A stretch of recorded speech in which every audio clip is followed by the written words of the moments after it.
Fox, glad to have you with us here from Daytona. The Budweiser Shootout on Fox, brought to you by Napa Auto Parts. Napa, get the good stuff. By Nextel. Nextel helps groups get things done. Nextel, done. By Pizza Hut, home of the new Dippin' Strips Pizza. Grab a strip and you're destined to dip. And by Office Depot, the official office products partner of NASCAR. We'd like to welcome Office Depot to the NASCAR Nextel Cup family. Remind small business owners to visit their local Office Depot to find out how their business can win designation as the official small business of NASCAR and be featured on the '99 Office Depot car. The winner will be announced under the lights in Darlington on May 7th. We're at the break of the Budweiser Shootout. Greg Biffle, the leader after the first 20-lap segment. Let's check in on the continuing saga of Dale Earnhardt Jr. Dick Bergman with the latest. Dick? Well, thanks, Chris. They did change the ignition boxes in Junior's car. They also pulled all 8 plugs. And look at this one. It's white. And there's a strong suggestion that there was one cylinder that wasn't firing. He has 8 new plugs in the car. We'll see what Junior can do from the back. Steve.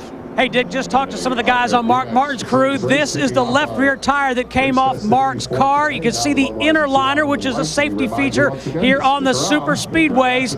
And, in fact, somebody else made contact with Mark's car. There was a tire rub. That's what happened to this tire. Back upstairs. Well, now we're going to go from 20 to 50 laps, Steve. And let me first ask Darrell Waltrip. We saw only one lead change, Greg Biffle dropping underneath Dale Jarrett. But the move that impressed me was Ryan Newman pushing Jimmy Johnson along to take second and third from Tony Stewart. So that answered one of those unknown questions. Who can I dance with? Looks like the 48 Jimmy Johnson, Ryan Newman. Looks like that's a good marriage right there. They're going to set that up and try to get by Biffle, and then they'll settle it amongst themselves. And it looks like there might be a little jubilation over in Budville.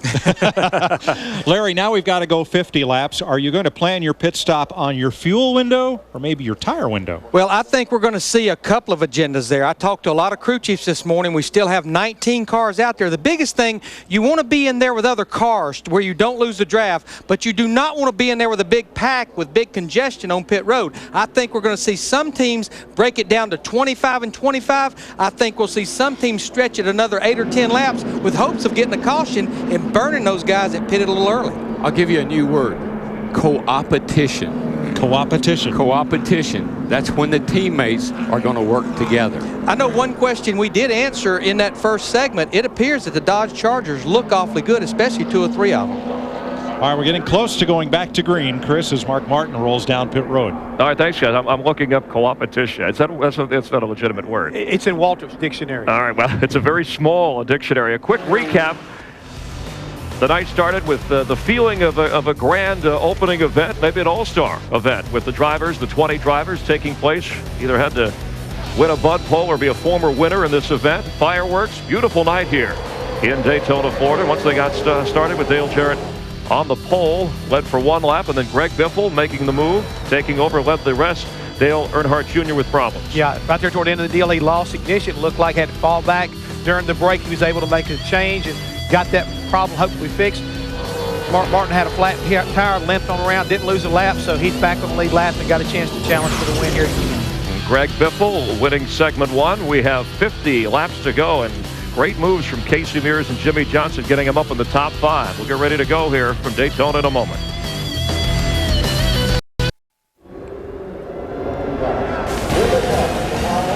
Getting set for the green flag for the second segment of the Budweiser Shootout. 50 laps this time.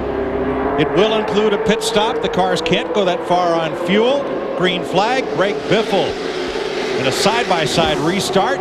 Now has Jimmy Johnson right alongside. Johnson looking for the lead as they go to turn 1.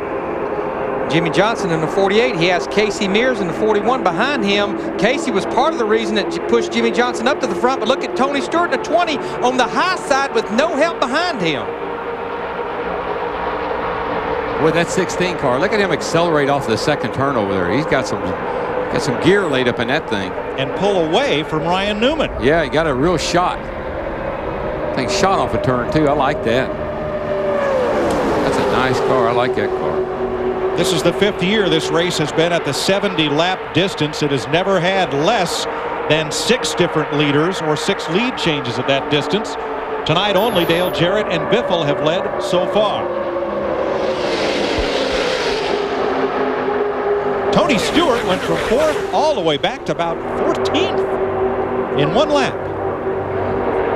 One thing I noticed right there, Tony Stewart made a run to that outside, guys, but the problem is I don't think he's got the grip he needed. Even when Dale Jarrett and Dale Earnhardt tried to line up behind him, he fell way to the back, so something definitely wrong with that 20 car. He may have a lot of debris on those tires. Yeah, Jeff, it looked like he didn't have any grip and not a lot of help either one. I think that's what kicked him all the way back there. I think it's that little restrictor plate or that smaller plate, Jeff. It seems like these guys are saying when you have to lift, you just lose so much momentum. That's what happened to the 24 car.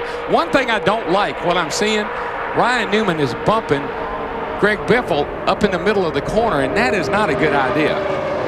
Stewart fighting his way back through the middle in that orange number 20. I think it was Jeff Gordon that said, you know, it takes so long to recover once you have to lift out of the throttle. And when you're in there, like Tony was a minute ago, you got to lift. Darrell, right now, it looks like the bottom line is prevailing, but that could be due to those fresh tires right now. I like the bottom, Larry. I mean, you got the yellow line to your left, so they can't go below the yellow line and pass you. Make them go to the outside and block them when they do. Here's Matt. Jeff Gordon working the outside. His team told him it will give Jeff a 5-lap warning before they want him to pit. That way he has the opportunity to work his way to the bottom. Now some deals have already taken place and some are still in the works. Jimmy Elledge was talking to Ryan Newman's crew chief Matt Borland, while the 24 of Gordon and the 48 of Johnson are all planning to pit together as well. The most important thing is to find out when the guy in the pit boxes around you are coming in, and try not to come down pit road with somebody in a pit box in your way. That will keep that congestion down I was talking about. Here's Jeannie on the leader. And already some concern, I guess we could say, not overwhelmingly, but trying to plan for this pit stop coming, because there is a problem either with the hub or the stud in that left rear area. They're trying to get that left rear tire on before, and they really just had to jam it on. So they've already decided with that next pit stop to be overly aggressive because they could have a problem there, and they do not want to lose time. Dick? I'll follow through on Dale Earnhardt Jr., who has just referred to his car as junk. But I'm going to go back to what Jeannie was talking about. That may force Doug Richards' hand, the crew chief for that car, to maybe just do 2 right side tires for fear they're going to have a problem with that left rear coming off. If you've got a really good handling race car, you might be able to slip 2 tires on there. But what happens, Larry, if you get way out there, it's not going to do you any good. You need to take 4 tires. Or you need several friends with you to take 2 tires. Ryan Newman, the Alltel Dodge, in second behind Greg Biffle's National Guard Ford, and from there on it's double file all the way back. You see Ryan moving over. He wants to pick Jimmy Johnson up as a drafting partner because he knows that they work pretty well together. I do believe they fixed the problem on Dale Earnhardt Jr.'s car, though, but he's still working his way back to the front. Remember, he started back in about 18th or 19th. He's up to 15th now. Did you see Kurt Busch? He was right down to the apron. He was down there, and he made the pass. Greg Biffle, Kurt Busch, Jimmy Johnson, Ryan Newman lead the Budweiser Shootout after 25 laps. I'm trying to be somebody. I'm not trying to be somebody else. This life is mine. I'm living. Don't you know? Greg Biffle continues to lead. The action's back here. Tony Stewart either got into somebody or into the wall. He's buffed all the lettering off the right rear tire on his number 20, and I think he and Casey Mears may have come together nose to tail rather sharply. And the car, the 20 car is moving around a lot like it may have a problem. Let's have a look. There's Stewart right in the middle of things. Oh, Junior got him. Yeah, Junior got him and run him up the hill at that little boot getting into 3. Got him into the left front of Casey Mears. And Tony's got quite a bit of damage to the right rear of that car. Junior made the tap and then traveled on. Here's Matt. You saw the video. Casey Mears felt the bump. He's concerned about that left front fender. He told his team, take a look and make sure I don't have any damage to where I may have a chance of cutting down that tire. Had that kind of incident on the last lap of the ARCA race earlier today and ended up with 2 or 3 cars upside down. Well, the big concern is when you make contact like that, is it going to hurt the tire to where it'll go down on you? Like, as he said, will it blow out or will something bad happen? Well, I know what else Dale Earnhardt Jr. and 8 car is about to make contact with, and that's the front of this pack. He is already up to the 5th position and coming. He has help from Mark Martin in the 6 car. They're trying to move around Ryan Newman and close down on that purple 97 of Kurt Busch. You know, if you think back to 2 years ago, remember Dale Jr. down here had a battery go bad in the 500 and got a lap down. And, of course, that's the race where it rained, and he never got a chance to make it up. But he had the fastest car. Looks like he's got a lucky break again tonight. Jeff Gordon can't catch a break. He's stuck right in the middle of traffic as the deal making begins. And the reason this deal making is going is because we are probably about 12, 13 laps from, I think, that window when these guys will start making that pit stop. You want someone to come with you, but as Darrell was talking about, you want someone to do the same thing that you do, whether it's 2 tires or 4 tires. Dick, is that what's going on? Scott Deal was just down here. He's from Tony Stewart's pit. He was down in Dale Earnhardt Jr.'s pit talking to the new crew chief, Pete Rondo. It is well known that Stewart and Earnhardt work extremely well together.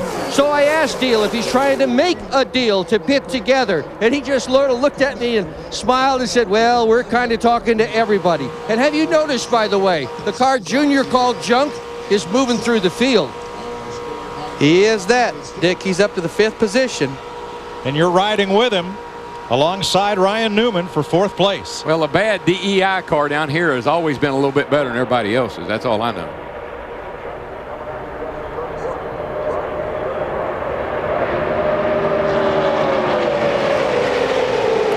Co-opetition. I think it's a noun, but we'll accept it as a verb. Since you made it up, it's whatever you want it to be, right? I think it's a verb. Something tells me that wasn't the definition you were thinking about. Yeah, it is close enough. I hadn't really come up with a definition yet. I just know the word. Steve. John, Mike, just listening to Kurt Busch, he said he's starting to run a little bit hot. Remember, I said they added a piece of tape to the grill. He just said his water temperature is up to 250 degrees. And Steve, as long as it don't climb any more, that will be okay as long as it stabilizes. But there's no question that's one of the things the crew chief gets aggressive with is putting the tape on the nose because it helps the car go through the air, but it hurts the airflow to the radiator to cool the water. And these systems they run on these cars now are what they call a closed system. So he's not going to lose any water, and they can perform at that kind of temperature and not have a problem. Greg Biffle out in front. He's been to victory lane here in Daytona before. And he and his crew talked over what they might do on the pit stop and when. Doug, I know you don't want to say anything, but it's when we get into this deal, when you want it done, just say on whatever, and that's how I'll know. All right, Tim Buller, we'll be in contact with the 6 and the 97, and those guys, you know. As long as we got us 3 or 4 people to come in with where we won't get hung out there by ourselves, I think we'll be all right. Doug Richard is crew chief talking about his Roush Racing teammates. And Darrell, you made a green flag pit stop here at Daytona. When you've got this big of a pack of cars, it is treacherous getting on the pit road and concentrating getting down to 55 miles per hour, but not giving anything up. Yeah, and you'd like to have the element of surprise. You'd like to be able to not let somebody know when you're coming to pit road, but you can't afford to do that. You'll get run over.